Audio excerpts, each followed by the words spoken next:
você puder, abre aí sua Bíblia, por favor, no livro de João. Eu espero que a gente chegue num lugar legal juntos hoje na palavra, mas eu acho que ela vai ser um pouquinho uma colcha de retalhos. Então, se você puder, presta atenção para a gente poder tentar chegar junto nesse lugar. Livro de João, no capítulo 11, dos versículos 21 a 24.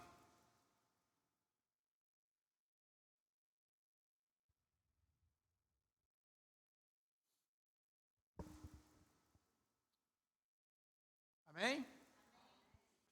Marta disse a Jesus: se o Senhor estivesse aqui, meu irmão não teria morrido. Mas sei que, mesmo agora, Deus lhe dará tudo o que pedir. 23. Jesus lhe disse: seu irmão vai ressuscitar. Sim, respondeu Marta. Ele vai ressuscitar quando todos ressuscitarem no último dia. Então eu quis ler antes de fazer a introdução, porque essa não é a palavra. Eu tenho ouvido, eu tenho lido, eu tenho estudado muitas coisas. E essa colcha de retalho vai passar um pouco por isso tudo. Então tem ministrações de algumas pessoas, se eu não falar o nome é porque eu não lembro, de livros, e se eu não falar é porque eu não lembro, e se for de versículo bíblico, também não vou falar porque eu também não vou lembrar. Então, você só vem comigo, tem alguma fonte boa. Eu não sei se você consegue entender um problema que está aqui. Marta começa dizendo, vou te contextualizar, talvez nem todo mundo esteja acompanhando. Nesse momento aqui, Lázaro está morto. Jesus chega. E no momento em que ele chega, Marta encontra com ele, a primeira a chegar e fala: olha, se o Senhor estivesse aqui, meu irmão não tinha morrido. Então ela coloca Jesus no passado. E aí Jesus fala: não, pois é, na minha versão, tá? É outra. Não, fica tranquilo, ele vai ressuscitar, está tudo certo, vai dar bom. Não, eu sei que vai dar bom, um dia, quando todos ressuscitarem. E aí ela foi para o futuro. Percebe que a gente tem essa dificuldade. A gente fala do Jesus que fez algo na nossa vida e a gente fala do Jesus que vai fazer algo. Jesus parece que nunca está fazendo nada. A gente não consegue ver. Porque durante os processos a gente está sofrendo, mas a gente não vê Jesus fazendo. Eu não me lembro de ter conversado com alguém onde a pessoa falou: não, está bênção, Jesus está operando maravilhosamente. A pessoa se apega a uma declaração de fé. Não, eu creio que Deus vai me dar vitória. Mas não deu, vai dar. Não, Deus um dia fez isso. Tudo bem, tudo isso não está agora. Então a gente não consegue ver as coisas do jeito que elas são. E isso vai dando uma miopia na gente. A gente vai se movimentando, a gente vai vivendo, a gente vai se relacionando e nunca parece que tem nada acontecendo. E aí eu estou falando com alguns conhecimentos de causa, algumas pessoas conhecem a minha caminhada. E eu tenho passado por um momento muito curioso, onde eu tenho tentado olhar Jesus em todas as coisas. Eu tenho passado mais tempo em casa e tenho tido mais convívio com meus filhos. E agora eu começo a entender o que é um pai com o coração convertido ao filho. Eu começo a entender as outras coisas, porque eu parei de olhar Jesus no futuro. E o Jesus do passado é só uma referência, já foi. Mas Jesus, o que está acontecendo agora? Se eu estou vivendo isso, o que eu tenho que aprender? E é nessa hora em que a gente se torna mais sensível a viver, a experimentar, a ter uma experiência em andamento. E aí não é mais aquilo que Jesus vai fazer, é o que Jesus já está fazendo. E isso é uma escolha. Eu vou avançar um pouco, agora vamos ler um pedação, Lucas, do capítulo 23, porque afinal de contas, temos que falar de Páscoa. Mas eu quero propor algo diferente para você sobre a Páscoa. Lucas, no capítulo 23, no versículo 50, a gente vai ler a história toda e pincelar uns pedaços.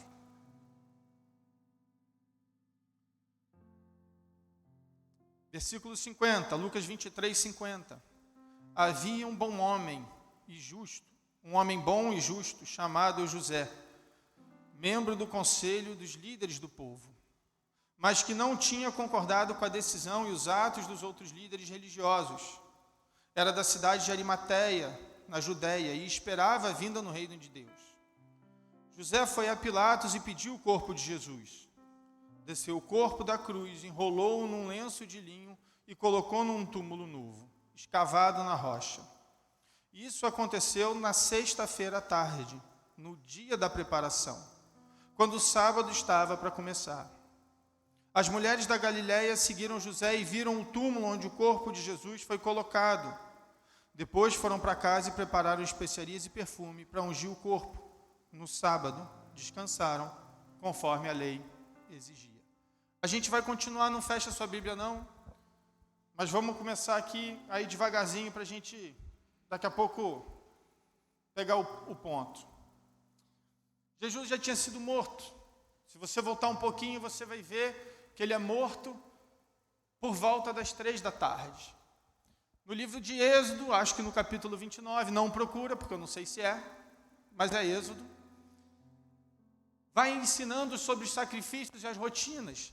E os judeus tinham o hábito de sacrificar na parte da tarde às 15 horas. Então Jesus se entrega na hora do sacrifício. Ele vai mantendo as tradições. E aí o que acontece é que às 3 horas, quando ele é morto, crucificado, os romanos tinham o hábito de deixar o crucificado preso, putrefando na cruz. Mas o judeu tem por tradição cuidar do corpo, é uma homenagem que você rende à vida daquela pessoa. Então cuida-se do corpo, passa-se mirra com especiarias, enrola ele num pano de linho ou num pano branco, e você então zela por aquele corpo. Aqui, José de Arimateia, a Bíblia nos conta, era uma pessoa influente, procura Pilatos e fala: Pilatos, deixa a gente cuidar do corpo. Aqui a Bíblia fala no versículo 51 que ele esperava a vinda do reino de Deus. Então era um cristão, era alguém que entendia Cristo como Messias. Deixa eu cuidar do corpo. Então ele pega aquele corpo. Eu imagino que o túmulo seja um túmulo improvisado, porque, vamos lá, é onde tem, leva lá, vamos resolver. Porque às 18 horas começava o Shabat. Como diz aqui no final do versículo 56, no sábado descansaram conforme a lei. Então, em 3 horas, tiveram que resolver o que fazer com o corpo de Jesus. Tiveram que, de uma forma talvez até meio fria, vamos lá, o que tem que fazer? Vamos, faz, resolve, vai para cá, vai para lá. Pronto, colocamos, fecha. E às 18 horas, cada um foi para sua casa. E aí eu fico imaginando a sensação ruim. Eu fico imaginando essa conversa, do mesmo jeito que os discípulos já estavam numa casa, conversando, com medo. O que estava acontecendo com essas mulheres? Qual era a conversa? Meu Deus, agora Jesus morreu. E o que vai ser? E agora como é que a gente faz? A gente não cuidou do corpo. E eu fico imaginando o clima ruim, o clima pesado. Igual esse silêncio que está aqui agora. E aí, elas param então no Shabat, vão descansar. E no dia seguinte, deveriam voltar então, acabando o Shabat, no final da tarde de sábado, começando na sexta, acabando no sábado, só que já era de noite. Então não foram, foram no domingo. Só que o que acontece quando elas chegam lá no domingo? Elas estão com uma mentalidade errada. Não entenderam. E aí eu volto à minha passagenzinha ali de Marta. A gente precisa entender o que Jesus está fazendo agora, o tempo, o que está acontecendo. Talvez elas não tivessem todos os elementos para discernir, mas eu quero te provocar, porque você tem um espírito que habita dentro de você que te ajuda a entender. Então não tem como você falar que você não pode entender, pode. Você tem um guia escrito, como que você não pode? Pode. E aí, elas chegam no domingo com a visão de sexta. E aí vamos continuar lendo no Lucas 24, no primeiro versículo, logo na sequência. No primeiro dia da semana, bem cedo, as mulheres foram ao túmulo levando especiarias que haviam preparado e viram que a pedra tinha sido afastada da entrada. Quando entraram no túmulo, não encontraram o corpo do Senhor Jesus. Enquanto estavam ali perplexas, 2 homens apareceram vestidos com mantos resplandecentes. As mulheres ficaram amedrontadas e se curvaram com o rosto em terra. Então os homens perguntaram: por que vocês procuram entre os mortos aquele que vive? Ele não está aqui, ressuscitou. Lembre-se que ele lhe disse na Galileia: é necessário que o Filho do Homem seja traído e entregue nas mãos de pecadores, seja crucificado e ressuscite no terceiro dia. Então lembraram-se das palavras de Jesus e, voltando do túmulo, foram contar aos 11 discípulos e a todos os outros que havia acontecido. Percebe que elas chegam no lugar com a mentalidade errada, não estavam entendendo.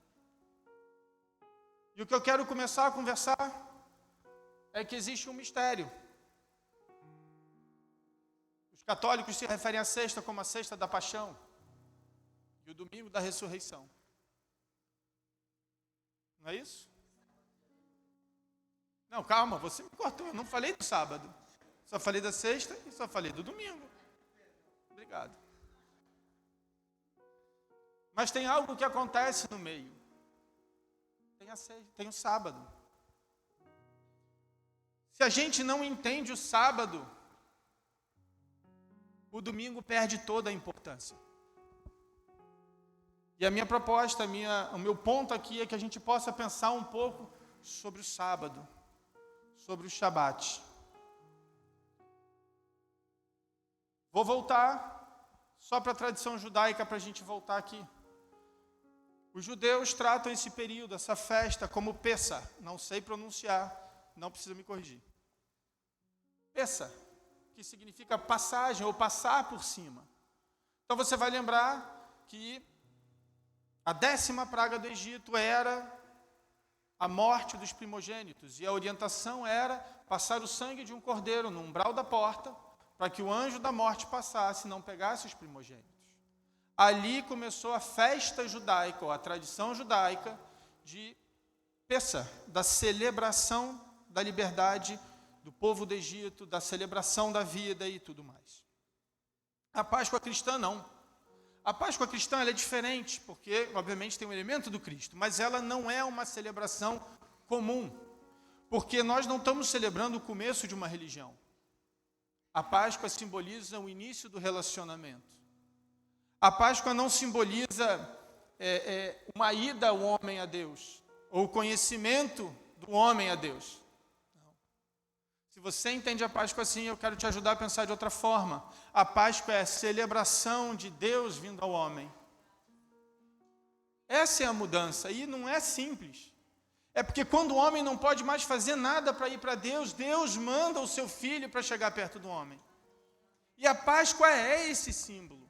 Enquanto as pessoas pensam em ressurreição, no milagre, eu já recebi um monte de mensagem. E é curioso, porque eu recebi uma que eu até achei engraçada. Bizarra, mas engraçada. Tem uma cruz, Páscoa, e embaixo um ovo, todo adornado. Aí eu falei, essa pessoa não entendeu nada, nem de uma coisa, nem de outra. E eu não respondi, eu confesso que eu não sei o que responder. Eu não quero nem dar joinha, eu estou perdido. Eu fiquei lá. Mas porque as pessoas não lembram disso. Nós não tínhamos só que celebrar a ressurreição, o cumprimento da promessa, a gente tem que celebrar o relacionamento.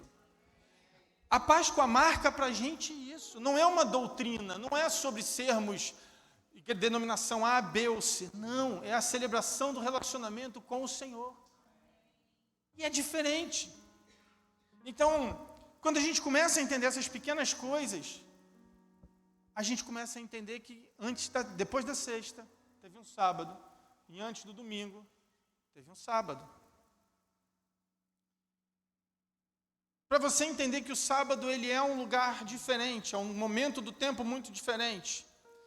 Eu estava pesquisando um pouco sobre como é que está sendo o Shabat hoje em dia. Eu achei uma pessoa que falava que o Shabat é tão sério lá, que nos hotéis tem uma rotina diferente. Gente, eu não sei se é verdade. Estou repetindo, fico com asterisco. Pode ser que não seja verdade. Mas eu gostei, por isso que eu vou falar, achei legal. A pessoa chega no hotel, está lá em Israel, vou no hotel. Para você não apertar o botão no primeiro andar, você tem elevadores que só param em andares pares e em andares ímpares. Ah, mas você vai ter que apertar o seu andar. Não, ele para de 2 em 2. 2, 4, 6, 8, 1, 3, 5, 7. Ah, mas eu vou no 12º, você vai parar 5 vezes antes. mas você não vai colocar, você não vai apertar o botão, porque eles tentam diminuir tudo o que você tem que fazer como trabalho. Eu achei isso legal. Eu fico imaginando, eu não sou normal, né? Então eu fico imaginando o cara chegando desesperado para ir ao banheiro. 2, 4, 6, ele vai parando. Eu falo, Senhor, misericórdia. Porque para eles é uma tradição, a minha cabeça foi para outro lugar. Mas esse é o nível da seriedade do sábado. Então você precisa entender que para o judeu, que para esse contexto, sábado é não fazer nada de trabalho, nada que te distraia do teu tempo de oração e do teu tempo de preparo espiritual e de descanso. Shabat significa isso. Então, elas passaram o sábado esperando pelo domingo, gerando e tentando entender com o Senhor, com Deus, o que estava acontecendo. Então não deve ter sido um dia simples. Só que essa sexta-feira para elas eu acho que não foi a melhor sexta-feira. Foi uma sexta-feira de ansiedade, de discussão, de saudade da pessoa de Jesus, falta de entendimento. Eu acho que deve ter tido estresse, eu acho que deve ter tido de tudo. Quem que prepara a mia? Eu acho que deve ter sido um furdunço. Mas ainda assim, era um dia de descanso. E a gente acaba esquecendo que nesse momento teve então um silêncio. Deus também não falou. Não temos um relato do qual foi a palavra que Deus disse àquelas mulheres, o que Deus falou, como é que Jesus se manifestou. A gente não sabe nada. Nesse sábado houve um silêncio para elas, que elas não estavam acostumadas, porque os sábados vinham sendo também com Jesus, com o convívio. Agora é diferente. E a gente esquece que tem silêncios na Bíblia. Você e eu não sabemos nada com certeza. Tem N histórias, doutrinas e livros e pesquisadores, mas o que aconteceu entre 12 e 30 anos de Jesus, pouco se sabe. A última referência, se você for abrir, eu acho que é no Evangelho de Lucas, você vai ver que vinha assim, Jesus crescia em sabedoria, em estatura, e aí silêncio. Depois ele já aparece com João Batista. É um silêncio. Mas o que aconteceu no silêncio? Jesus continuava crescendo em sabedoria. No silêncio, Jesus continua se movimentando. Então, esse sábado para elas era um sábado de silêncio. Mas Jesus não estava parado. Jesus estava descendo ao inferno. E você vai ver lá em Apocalipse, pegando a chave, pegando a autoridade. Enquanto tinha um silêncio na terra, tinha uma movimentação espiritual. Enquanto na terra tinha um silêncio, uma insegurança, Jesus fazia e cumpria com o seu propósito. Então o Shabat, ele é um descanso natural, mas ele não é um silêncio espiritual. O céu continua se movendo. O céu está em rebuliço. E se você não entende que o céu está em rebuliço, o domingo não faz sentido. Porque então, aquele que ressuscita, ele ressuscitou, pronto. Igual apareceu. Não. Percebe que quando Deus cria, e daí vem a tradição judaica, Deus cria a terra, Deus descansa um dia. Aqui Deus não descansou. Aqui ele falou, homem, descansa. Deixa, você pode descansar. As coisas estão dentro de um plano e as coisas vão seguir. Você não está vendo, você não está entendendo, mas as coisas estão indo numa direção. Fica tranquilo, descansa. E a gente não se dá muito por satisfeito com isso, né? Porque talvez quando você for ouvir uns louvores, talvez agora você esteja pensando na palavra descanso ou em algum versículo. Eu me lembro sempre do louvor da pastora Ludmila, que eu não vou cantar, porque minha voz não se dá de qualquer maneira, tem que ter um preparo. Mas sobre o descanso, descansar no Senhor. Paulo fala sobre isso, descansai. Em Filipenses, se não me falha a memória, tem uma passagem. O que então é descansar? Descansar não é você ficar parado. Descansar é você gerar sim uma expectativa. de que Deus está fazendo, de que no silêncio Jesus continua se movimentando, o propósito continua sendo cumprido. Mas é difícil, porque nessa hora a gente está assim, tentando entender, tentando ajudar. A gente sempre tenta ajudar Jesus, porque Jesus não está prestando muita atenção. Então a gente tenta dar um empurrãozinho, tenta fazer isso, tenta fazer uma oração, Senhor, fala comigo e tal, e a gente... Por quê? Porque a nossa alma grita por alguma ação, alguma resposta. Mas o sábado é silêncio. Antes do milagre, tem o silêncio. Antes da ressurreição, tem o silêncio. Mas tem ansiedade? Tem. Mas tem nervosismo? Tem. Mas tem briga, talvez? Tem. Mas é em silêncio. É em paz. E isso que é o que a gente precisa entender. Porque senão eu chego no domingo, ou eu chego nessa próxima estação com um olhar antigo. Não, eu só vim cuidar do corpo de Jesus, mas ele não está. Não, eu só vim fazer isso, mas não é para fazer. Não, mas Jesus me deu essa palavra um dia, então, mas não é mais agora. Ou ainda vai ser. Então a gente sempre quer entrar numa estação com a visão daquilo que já foi. Porque a gente não olha Jesus no presente. A gente olha aquilo que a gente sabe e aquilo que falaram para a gente. Então a gente delega a relação com Jesus. Não, tá bom, Jesus está fazendo. Não, amém, eu creio. Não, Jesus, eu creio. Não dá para você crer mais, você tem que entender dele. Sabe, não é o crer, óbvio que você tem que crer, mas não é você crer passivamente, é você ir até ele e tentar entender o que está acontecendo. E no silêncio não faça nada. Porque o silêncio de Deus é o teu descanso. É a tua paz. O Wanderson deu spoiler. Desagradável. Chatinho.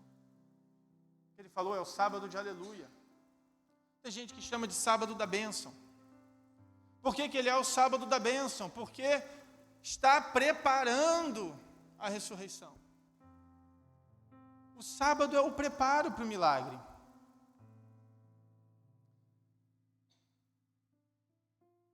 E aí pensa, nesse sábado. E aí eu acho que você tinha que pensar isso na tua vida. Porque certamente você tem situações de ansiedade, onde você está tentando entender, onde você está tentando brigar e tal. Não vai adiantar nada. Porque Deus vai continuar cumprindo aquilo que Ele prometeu, fazendo aquilo que Ele tem que fazer, para chegar nesse objetivo.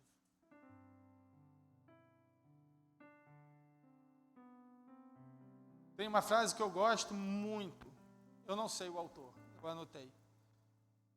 Para você viver a vida que você deseja, você precisa abrir mão da vida que você leva. A gente quer ter resultados extraordinários em Deus, mas a gente quer ser a gente. Não, o Senhor me ama, o Senhor me fez do jeitinho que eu sou. Não é bem isso, né? E sim, Ele te fez, sim, Ele te ama. Mas como um pai que ama o filho, eu olho para os meus filhos e falo assim, então, não era para fazer. Nesse momento, por mais que eu ame, tem um milésimo de segundo que tem algum outro sentimento. Eu não estou dizendo que Deus negocia seu amor, não é isso. Mas é claro que, em algum nível, a gente frustra os planos e os projetos de Deus. Para você viver a vida que você deseja, você precisa abrir mão da vida que você leva. Queremos mais, mas oramos menos. Queremos mais, mas trabalhamos menos. Queremos mais, mas servimos menos. Queremos mais, mas amamos menos. Queremos mais de Deus em tanta coisa e somos muito menos dele do que a gente deveria. Esse é o propósito do sábado, é refletirmos sobre quem nós somos. Será que eu sirvo como eu poderia servir? Será que eu amo ou derramo amor como eu posso derramar?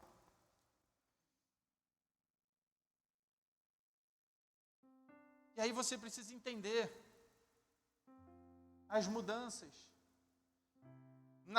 Entendo o que eu vou falar, porque é meio bíblico, não é 100% não. 30% bíblico que eu vou falar. Porque não teve a Páscoa de Moisés, mas vamos lá. A Páscoa de Moisés, o povo sai andando, tem uma ação. Nessa Páscoa de Jesus, o povo descansa. Tem uma mudança de comportamento, tem uma mudança de entendimento, tem uma mudança de ação.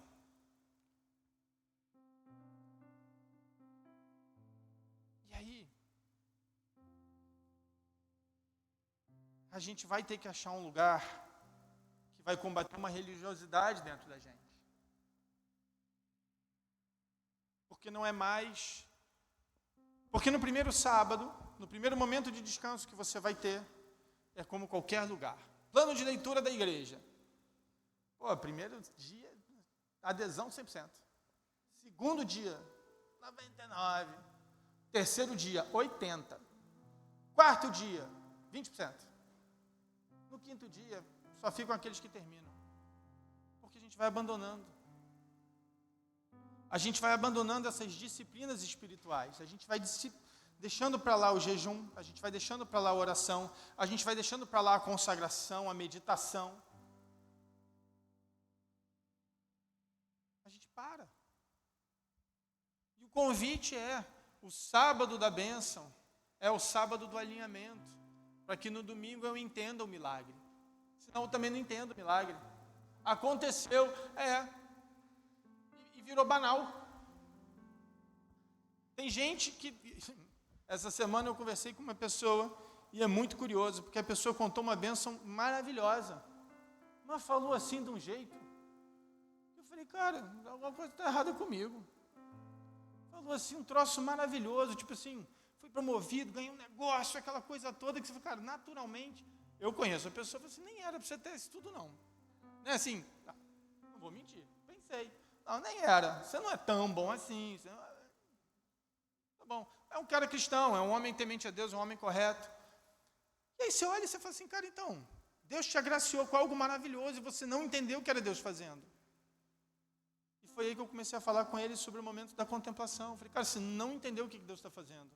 Deus está te honrando não por quem você é naturalmente, mas por quem você é espiritualmente. E você está achando que você fez por merecer. Você acabou de abandonar a graça completamente. Você vinha andando num veio de graça, acabou a graça para você, você não entendeu nada. Você não entendeu o favor, você não entendeu nada que Deus está fazendo. E aí ele parou, ele olhou para mim. Né? E aí eu falei para ele, eu tenho um hábito. Eu pego uma caneca. Quase todo dia. Vim abandonando um pouco, mas retomei. Onde eu faço um chá de noite. E eu sento sozinho. E eu começo a pensar no meu dia. E eu vou pensando devagarzinho no meu dia. O que aconteceu? Com quem que eu falei? Com quem que eu fui mais ríspido? Com quem que eu fui mais assim? Com quem que eu fui mais assado? O que me falaram? Qual foi o gatilho do meu sentimento? E ali é um momento do meu sacrifício pessoal. Eu falei, Senhor, então, eu não amei como eu devia ter amado aqui. Eu não servi como eu podia ter servido. Eu não fiz. E aí vira um momento onde você se edifica, porque nesse momento, onde você encontra o amor de Deus sendo derramado sem a culpa, e você encontra essa graça que te muda. E no dia seguinte, você começa de outro jeito. Porque agora sim eu estou vivendo um milagre, que o milagre é a minha transformação, porque eu não consigo mudar sozinho. E aí o Espírito vem e fala assim, então Zé, você orou isso ontem. Você falou que não ia fazer. Aí já vai fazer o café da manhã, as crianças atrasadas, vamos, vai pra cá, não sei o quê. Aí eu só escuto assim a vozinha, ô gente boa. Você falou que ia ser mais longânimo, né? Tá não, tá legal não. Ai, misericórdia. E se tem uma coisa que eu não gosto, vocês são pessoas do bem, eu não gosto de pedir desculpa. Eu não tenho problema nenhum de fazer, tá? Mas eu discuto muito comigo antes de fazer. Então, quando eu vou me desculpar com alguém, você pode ter certeza que eu já briguei demais comigo. Eu sou advogado, então eu tentei achar todo o argumento. E Deus já sabe. E eu encho o saco de Deus. Ah, mas pensa, com a minha esposa, então, olha, Senhor, tem certeza que eu fiz errado, mas assim, tem mesmo. Então, para mim, esse processo ele não é um processo fácil. O sábado, para mim, esse lugar de descanso, ele não é um lugar fácil, porque ele é um lugar onde eu tento argumentar com Deus as minhas coisas, para poder entender o milagre dele. E toda vez eu tomo caixote, venho saindo da areia, né? Aquela sunga toda torta. Por quê? Porque, cara, então você não está entendendo nada. A gente tem que aprender a descansar, a contemplar. O que Deus está fazendo? Não é o que Jesus fez, não é o que Jesus vai fazer, o que Jesus está fazendo. Jesus te deu isso agora, chupa essa manga. Pô, mas eu não gosto de manga. Azar o seu, aprende a gostar. Bota o hortelã, faz alguma coisa, mas é a manga, está dada. E é isso. A gente tem que avançar. E é o sábado que faz isso. O sábado é que faz a gente parar e entender todas as coisas.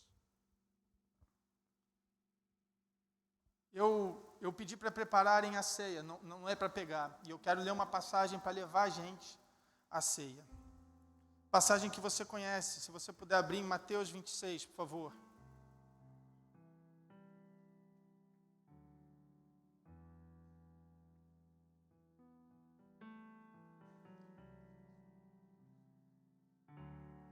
Mateus 26, no versículo 17.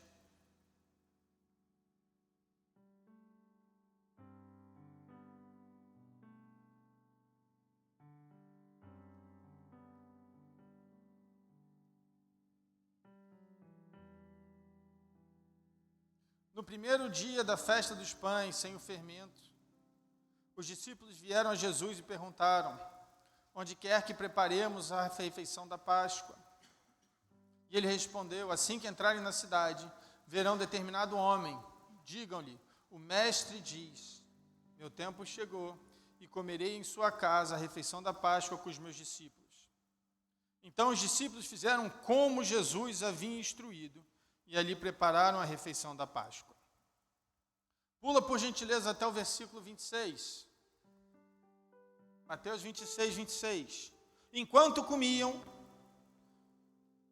Jesus tomou o pão, deu graças, quebrou e deu aos seus discípulos, recomendando: tomai, comei, isto é meu corpo. Percebe aqui só esses dois pedaços. Em nenhum momento as coisas estavam fora do controle de Jesus. Em nenhum momento. A Páscoa estava programada, esse tempo, essa refeição com os discípulos estava programada. E aí ele fala o seguinte, eu gosto do versículo 19, discípulos fizeram como Jesus os havia instruído. Ou seja, ele falou, agora, é tal hora, desse jeito, então a história, deve ter organizado tudo ali, não sei nem como é que foi, mas tudo feito. Do jeito que ele instruiu, fizeram. E aí você vê aqui no versículo 26, que ele determina todas as ações. Então, Jesus pegou o pão, Jesus deu graça, Jesus quebrou, deu aos discípulos e ainda orientou. Não tem nenhum momento do seu relacionamento com Deus em que Jesus, deixou de estar no controle. No seu sábado da bênção, ou no sábado da aleluia, Jesus continua determinando todas as coisas. Jesus continua sendo soberano de todas as coisas. Basta você fazer algo simples, seguir a instrução. Então, o sábado é para você entender a instrução. Sábado é para você parar para entender o que está acontecendo. E aí perceba algo que é muito importante. Nesse tempo de refeição com os discípulos, chamado a última Páscoa, ou um tempo de comunhão, Jesus não é convidado. Jesus convidou. Quando você está no sábado, é só você sentar na mesa que Jesus preparou. Não é você que prepara. Jesus já chamou, preparou algo para você. Então, beleza, você senta à mesa com Jesus. Mas a gente vai e a gente cria tanta coisa para estar com Ele. A gente deixa a religião criar alguma coisa. E aí a gente acha que é a gente que está fazendo algo com Deus. Não, é Ele que está fazendo, sempre foi, sempre vai ser, não vai deixar de ser em nenhum momento. Mas você pode se insurgir em algumas situações e brigar. Eu conversava isso com o pastor Sérgio, e ele ria. E quando ele ri, me irrita, porque eu quero uma direção e ele ri. E eu falo, pastor, mas é verdade, ele ri, ele acha graça das coisas que eu falo para ele. E eu estava falando com ele, eu falei, pastor, hoje eu estou mal-humorado. Tinha um trabalho que eu estava a fim de fazer, uma coisa muito bacana, cara, não deu certo. Eu vou fazer igual Jacó, hoje eu vou encher o saco do anjo a noite toda, até minha bênção chegar. Aí ele começou a rir, eu falei, pastor, me ajuda, eu não sei o que eu faço com isso, e ele ria. Cara, só você. Eu falei, não, eu vou passar a noite, mas ó, pensa, eu não sei se eu vou sair mancando, mas que eu vou encher o saco de um anjo, eu vou encher. E eu fiz exatamente isso, acordei de madrugada, lembrei até do Rogério que fala, homem, acorda de madrugada. Eu faço, do jeito que eu estou falando, eu sento, Jesus, senta aqui comigo, nós precisamos conversar, tá bom não? E eu faço isso literalmente, tem a cadeira do meu lado. E eu começo a discutir. Não foi bom, é isso, estou frustrado, estou irritado, eu entendi isso, você não falou nada, e eu tenho esse meu tempo. E isso para mim simboliza esse sábado. Porque por mais que eu brigue, por mais que eu esteja me debatendo, Jesus não responde nada, e isso me irrita mais ainda. Nada, nada. Porque ele é igual aquele cara que afoga. Se você vê alguém se afogando, você vai ver o salva-vidas esperando ele parar de se debater, porque senão afoga os dois, ele prende o pescoço. Então Jesus deve ouvir e falar assim, não, tá bom. Quando você acabar eu falo. E aí eu fiquei por volta de 2 até umas 3 e tal da manhã, e eu percebi que a energia da briga já estava caindo. Sabe assim, você já não dá mais soco, você já está meio estranho. E aí o mais extraordinário é que eu levanto, falei, Senhor, me perdoe pela agressividade. Me perdoe se eu não soube derramar meu coração para você. Me perdoe se eu não estou sabendo entender o que o Senhor quer trabalhar em mim. Eu quero fazer a tua vontade, não sei qual é, mas o Senhor me diz o que é e eu vou fazer. E o mais engraçado é que eu estava em pé falando isso, eu igual um doido olhando para a cadeira, né? E Jesus não respondeu nada. E eu fui dormir com um vazio de alma, envergonhado, totalmente envergonhado. Meu Deus do céu, eu fiquei ali, eu não entendi nada. Quis usar uma passagem bíblica, um negócio para fazer um negócio, não me senti bem. E fui dormir vazio, oco. E caramba, briguei com Jesus, não acreditei no que ele está falando. Tudo bem, eu sei que ele me perdoou, eu sei que ele me entende, eu entendo tudo isso. Mas essa sensação de você ter feito algo que não precisava ter sido feito, né? Parece que quando você dá um grito com alguém, com um filho, sente mal. E aí eu rodei na cama, fui dormir. E aí acordei no dia seguinte. E a primeira pessoa que entra no quarto é o meu pequeno, o Henrique. Aí ele abre a porta. Ai, pai, como é bom ter você em casa. Que alegria ter você aqui. Trabalha sempre de casa, não trabalha mais fora daqui não. Fica aqui com a gente mais tempo. E aí eu vejo a Carolina se arrumando, aí eu vejo a rotina e eu começo a ver, pois é, eu estou vivendo um presente de Deus. Mas eu estou incomodando Jesus por aquilo que eu acho que ele tinha que fazer. Baseado em experiências que eu tive. E eu não estou vendo que eu estou vivendo tanta bênção. Porque está acontecendo. Porque na hora que a gente tem que parar para descansar e contemplar, a gente quer outra coisa. A gente não está vendo que Jesus continua fazendo, que Jesus continua direcionando, que as pequenas coisas estão acontecendo e que Jesus está se movimentando. E eu queria convidar você a fazer essa reflexão hoje.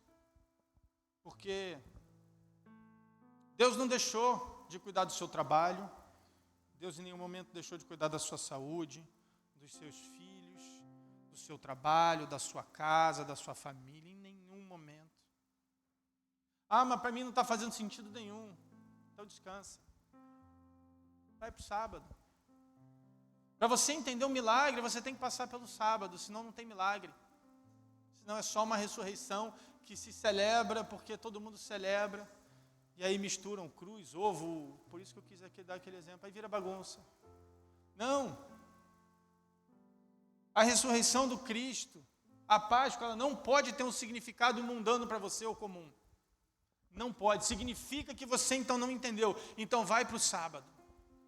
Entende o Cristo, aprende sobre Cristo, lê sobre Cristo, mas para entender quem Cristo é.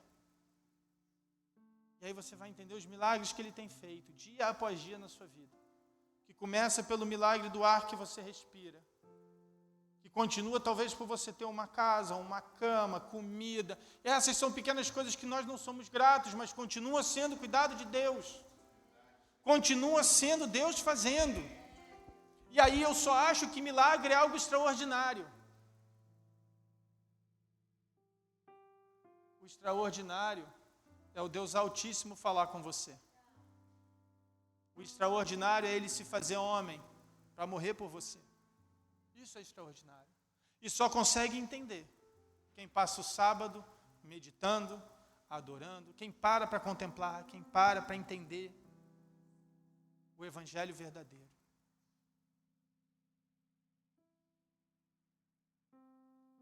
Nós somos uma igreja que tem ali atrás, se você não sabe de cor, deveria, a nossa visão. Não nessa ordem, porque eu não sei, não tenho boa memória, mas é ser como Ele. Amar como Ele e servir como Ele, é isso? Aleluia. Deus é bom, viu? E eu tenho feito um trabalho com o pastor Sérgio, voltado para o ensino, e toda vez que eu olho a visão, é sempre a primeira coisa que eu escrevo, eu tenho ela escrita num caderno. Antes de eu começar a fazer qualquer coisa para pensar no ensino, com a ajuda da Nath, com o do pastor Saulo, eu olho e falo, se o ensino não nos levar... Eu não estou só falando de evangelho, ok? Tem edificação. O que eu estou dizendo é que como visão de igreja, eu olho e falo, todo o nosso ensino tem que nos levar a ser como Ele, a amar como Ele e a servir como Ele. Porque se esse corpo não serve, a gente não está ensinando a visão. Se esse corpo não ama, a gente não está ensinando a visão. E se esse corpo não consegue ser como Cristo, estamos ensinando mal. Então a gente tem que voltar às pequenas coisas, e isso faz com que você tenha que parar para pensar. Sábado é lugar de reflexão, para você reconhecer os milagres e as maravilhas do Cristo. Como eu disse, hoje não é um dia de ceia, mas eu não consigo imaginar a Páscoa sem a ceia. Então a ceia vai ser distribuída. Enquanto ela é distribuída, eu queria que você curvasse, por favor, a sua cabeça. Que você, se pudesse, fechar seus olhos. E que você começasse a pensar. Na sexta-feira, no drama que você viveu na tua sexta-feira, no drama que você viveu quando você se sentiu perdido, sem destino, sem entender o que estava acontecendo. Aproveita esse momento e transforma esse pequeno momento em um sábado.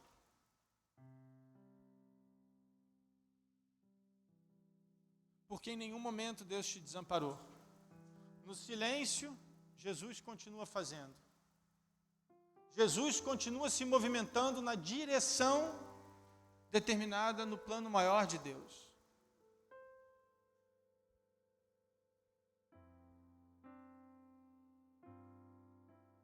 Jesus continua cuidando da sua casa. Jesus continua cuidando da sua vida, do seu trabalho. Jesus continua te abençoando. Mesmo que você não veja, mesmo que você não entenda, algo está acontecendo nesse momento.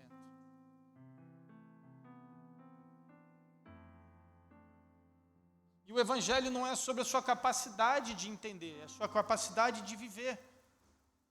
Por isso que eu falava no início, o cristianismo, o relacionamento, a Páscoa cristã não é um início de uma religião, é um início de um relacionamento.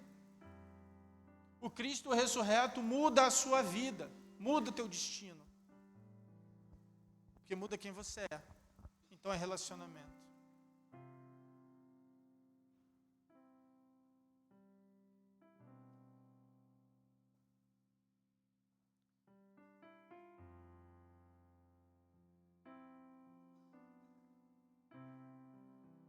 Eu não sei aqui quem é pai ou quem é mãe. Eu não quero te tirar desse momento de reflexão, mas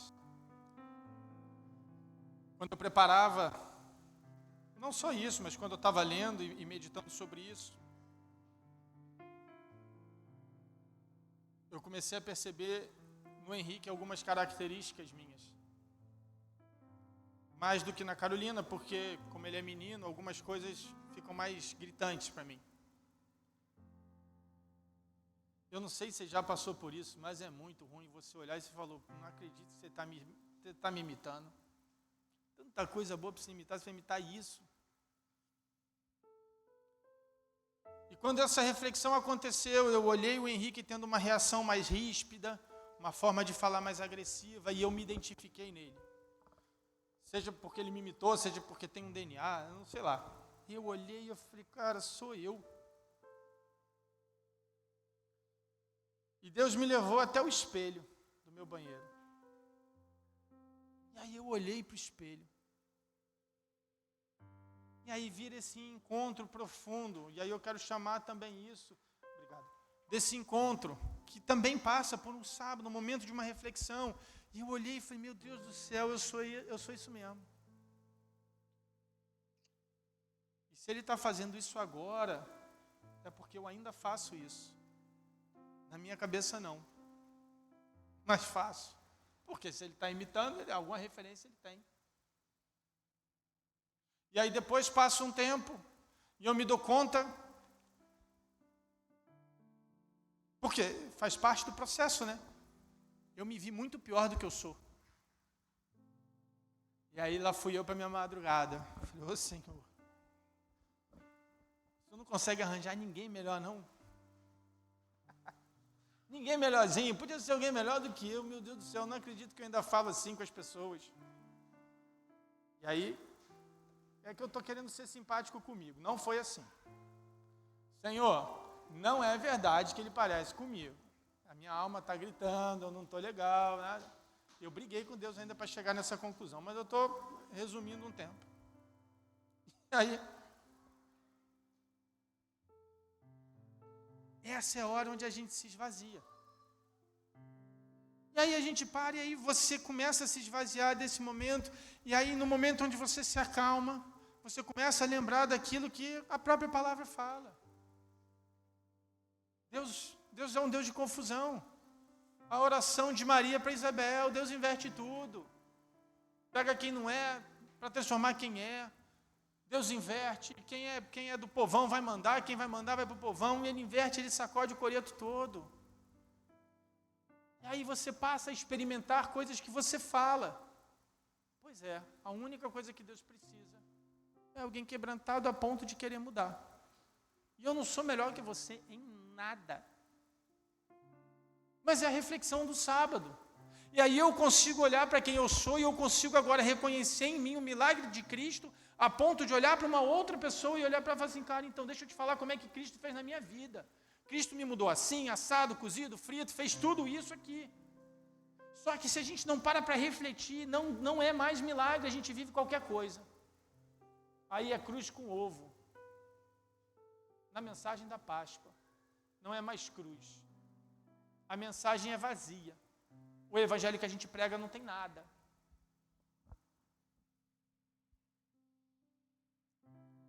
Então, relembrando aqui o texto que a gente leu, eu vou voltar aqui para a gente forçar que Deus continua e está no controle de todas as coisas. Se você puder, por favor, erga aí o seu cálice. Fique de pé, por favor. Acho que vai ser melhor, né? Se você puder, pegue o pão, pegue o cálice. Se você puder se juntar com alguém que está ao seu lado, fica mais pertinho, para a gente poder ter também um tempo de oração. Se for seu marido, sua esposa, alguém muito próximo, partilha do teu pão, do vinho, faz um sinal de aliança com essa pessoa. Jesus tomou o pão e o abençoou. Em seguida partiu em pedaços e deu aos discípulos, dizendo, tomem e comam, porque esse é o meu corpo. Depois entregou aos discípulos e disse, cada um beba dele, porque esse é o meu sangue, que confirma a aliança. Ele é derramado como sacrifício para perdoar os pecados de muitos. Senhor, nós abençoamos esse pão, consagramos a Ti esse suco de uva que simboliza o Teu sangue. Reconhecemos a obra na cruz e o Teu sacrifício para que a gente pudesse ter vida e vida abundante contigo. Te agradecemos pelo Teu amparo, pelo Teu cuidado, pela Tua provisão. Te agradecemos porque em todos os momentos tudo continua e está no Teu controle. Que o Senhor possa abrir o nosso entendimento espiritual, nossos olhos possam ver, nossos ouvidos possam ouvir a Tua voz. E que no momento do descanso, qualquer que seja ele o tempo, nós possamos ser alinhados para que a nossa visão mude e que a gente possa ver, sentir e contemplar o Teu milagre. Assim como aprendemos nessa passagem da Páscoa, onde o Senhor se entrega, mas o Senhor ressuscita. Que o Senhor nos prepare para esse processo do sábado, esse processo do descanso e da contemplação, da meditação e do entendimento verdadeiro de quem o Senhor é.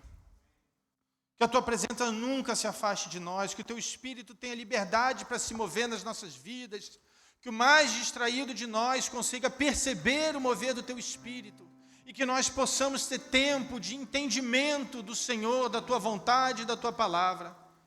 Que a gente possa sempre ser levado a entender o Teu caráter, a entender que as Tuas direções não são direções de confusão, mas de paz.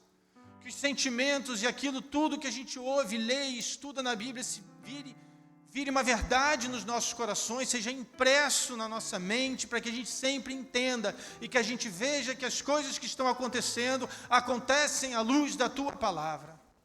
Que nós possamos entender o Teu mover à luz da Tua palavra. Que nós possamos entender aquilo que estamos sentindo à luz da Tua palavra.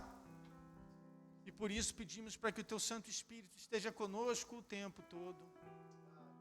Que o Teu Santo Espírito possa nesse tempo, nesse dia que acabou de começar, já fale aos nossos corações. Para aqueles que ainda vão para uma reunião de família, que nós possamos ir cheios da Tua presença, que nós possamos falar do milagre da Tua ressurreição de uma outra forma nessa manhã. Que esse almoço seja um almoço de conversão, que as nossas línguas estejam afiadas para falar do Senhor, que o nosso coração esteja cheio para transbordar do Senhor, mas não só daquilo que o Senhor ainda vai fazer na vida de todas as pessoas à nossa volta, mas daquilo que o Senhor está fazendo na nossa. Que nós sejamos o testemunho vivo do Teu amor, do Teu cuidado, da Tua presença.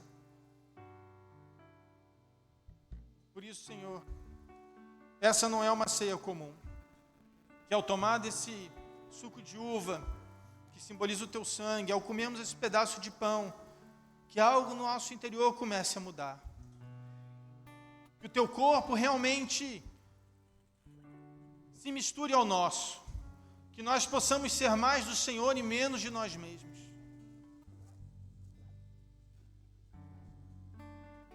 Nós Te agradecemos, nós Te bendizemos, nós Te adoramos e tomamos esse cálice e esse pão em memória do Senhor, pela obra na cruz, e tendo a convicção de que o Senhor restabeleceu a nossa conexão com Deus, e que nós nunca mais seremos os mesmos, porque o Senhor nos ama.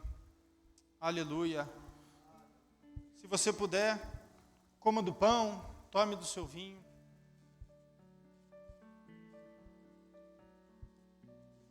Se você estiver ao lado de alguém, por favor, ore com essa pessoa. Chame também ela para orar com você. Libere palavras de bênção sobre a vida dela. Comece a orar e a liberar uma visão espiritual. Você carrega uma porção de unção. Não precisa ser um pastor, um diácono. Vai, libera. Que você possa viver o milagre, mas ver o milagre de Deus. Ver aquilo que Deus está fazendo nesse momento. Que você consiga confiar que Jesus continua controlando todas as coisas. Libere palavras de vida, palavras de saúde, palavras de conquista, palavras de bênção. Porque nosso Deus não é um Deus com a mão encolhida, mas Ele é um Deus com a mão estendida. Que as bênçãos do Senhor comecem a alcançar vocês. Comece a liberar a palavra, liberando vida, vida em abundância, desatar, fluir. Cadeias quebrar, cadeias quebrar, no nome de Jesus, há poder no nome de Jesus, há poder no nome. Cadeias, cadeias quebrar,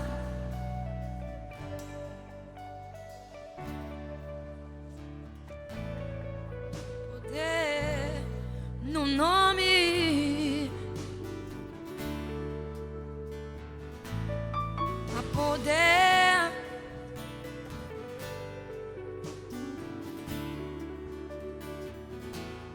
há poder no nome. Cadeias quebrar, cadeias quebrar, cadeias quebrar, cadeias quebrar.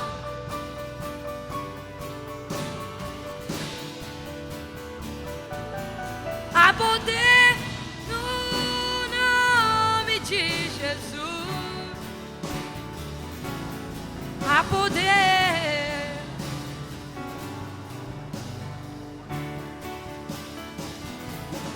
há poder no nome. Cadeias quebrar, cadeias quebrar.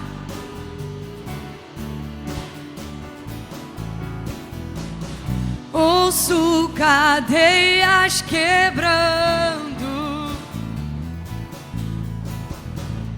ouço cadeias quebrando, ouço cadeias,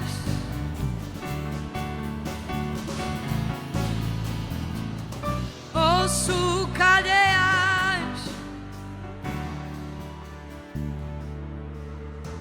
Teu nome é luz e as trevas fugirão. Não há outro nome igual. Com teu poder pra sempre reinarás. Não há outro nome igual. Teu nome é luz e as trevas fugirão. Não há outro nome igual. O teu poder pra sempre reinarás. Não há outro nome igual. Jesus, Jesus, as trevas estremecem. Jesus, Jesus, não temerei. Jesus, Jesus, as trevas estremecem. Jesus, Jesus, não temerei. Jesus, Jesus, as trevas estremecem. Jesus, eu não temerei. Quantos podem declarar Jesus? E Jesus, Jesus, as trevas estremecem. Não temerei. Teu nome é a luz e as trevas fugirão. Não há outro nome igual. Com teu poder, com teu poder, para sempre reinarás. Não há outro nome igual.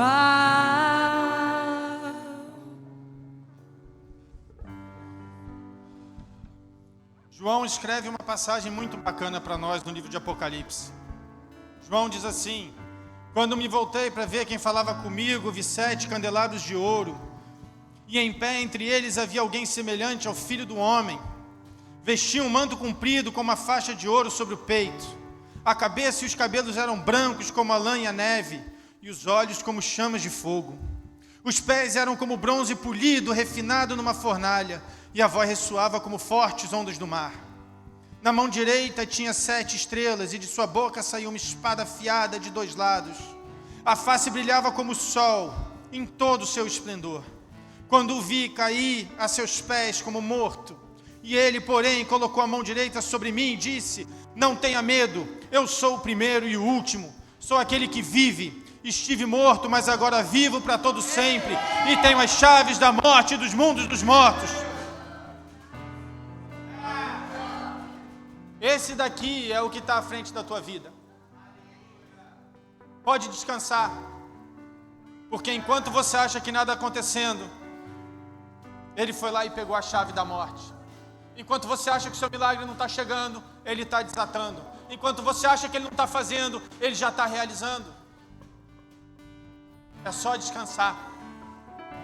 Só descansar. Se você puder, coloca a mão no seu coração. Vamos renovar nossa aliança com o Senhor nessa manhã. Eu não vou pedir para você vir à frente, não. Você vai fazer no seu lugar.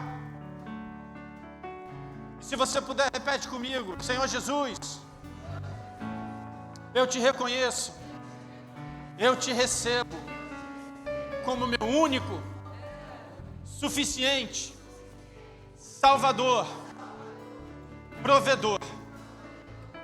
Eu te adoro, você é único digno de louvor e de adoração. Entrego a minha vida a Ti e quero caminhar contigo para todo sempre e render toda a honra, toda a glória e todo o louvor a Ti. Se você puder, dê uma salva de palmas ao Senhor.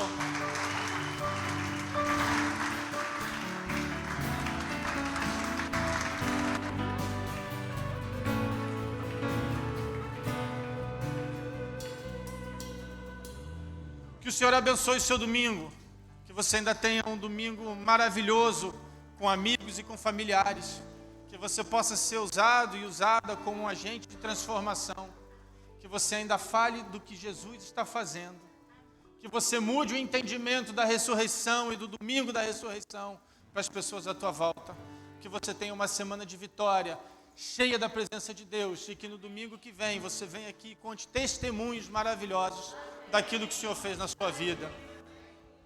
Deus abençoe.